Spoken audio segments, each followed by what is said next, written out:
Rumah sakit Habibullah yang terletak di Kecamatan Gabus, Kabupaten Grobogan, Jawa Tengah memiliki cerita tersendiri terkait mencuatnya kasus dokter gadungan atas nama Susanto. Pada tahun 2008 silam di rumah sakit inilah Susanto pernah dilantik menjadi Direktur Rumah Sakit Habibullah. Namun selang 1 hari setelah pelantikan, Susanto menghilang, tak ada kabar beritanya. Dari keterangan pihak yayasan, Susanto mengaku pindah ke Kalimantan dan menjadi dokter spesialis obstetrisian dan ginekolog atau OBGYN di sana. Aksi dokter gadungan Susanto di Grobogan ini antara tahun 2006 hingga 2008. Susanto bisa menjadi dokter dan sekaligus kepala UTP PMI Grobogan, serta merangkap Dr. Wiyata di Puskesmas Gabus. Kemudian di tahun 2008 lolos mendaftar dan dilantik sebagai Direktur Rumah Sakit Habibullah Grobogan. Ya, jadi yang namanya Susanto itu dia bekerja di PMI, kemudian di Puskesmas Gabus 1, kemudian dia mendaftar di Rumah Sakit Habibullah. Kebetulan saya ketua yayasannya. Untuk itu ya kita lihat berkas-berkasnya, ya kita sepintas saja benar ada STR-nya dan ijazahnya semua ada. Jadi kita tidak sampai mendalam, ternyata itulah yang menjadikan masalah bahwa dia adalah dokter palsu atau alias dokter gadungan. Jadi di Rumah Sakit Habibullah itu dia dilantik sebagai direktur baru sehari, kemudian hari berikutnya dia izin ke Surabaya atau kemana.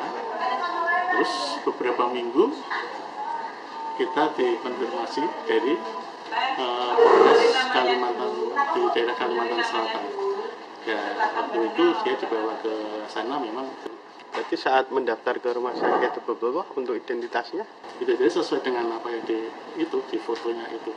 Ijazahnya juga fotonya dia, STN-nya juga.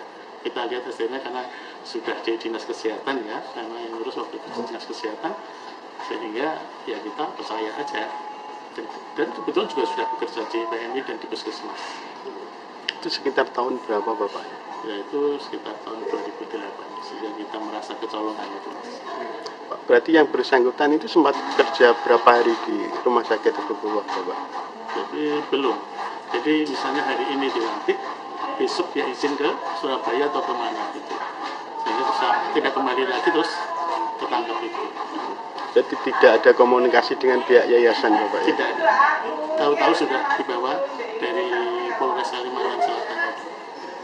Tapi dari pihak yayasan sebenarnya sudah sempat curiga apa gimana Bapak? Kita tidak curiga, belum curiga, karena dia belum pernah masuk rumah sakit, di kantor, dan dia belum juga melakukan apa-apa. Pihak Rumah Sakit Habibullah saat itu tidak curiga karena saat mendaftar sebagai dokter di rumah sakit menggunakan berkas yang sudah biasa ia gunakan di instansi kesehatan lainnya. Apalagi teknologi informatika pada tahun 2008 itu belum secanggih saat ini. Pihak rumah sakit mengetahui Susanto ternyata dokter gadungan setelah kedoknya terungkap di Kalimantan. Rifai Handoko, Kompas TV, Grobogan, Jawa Tengah.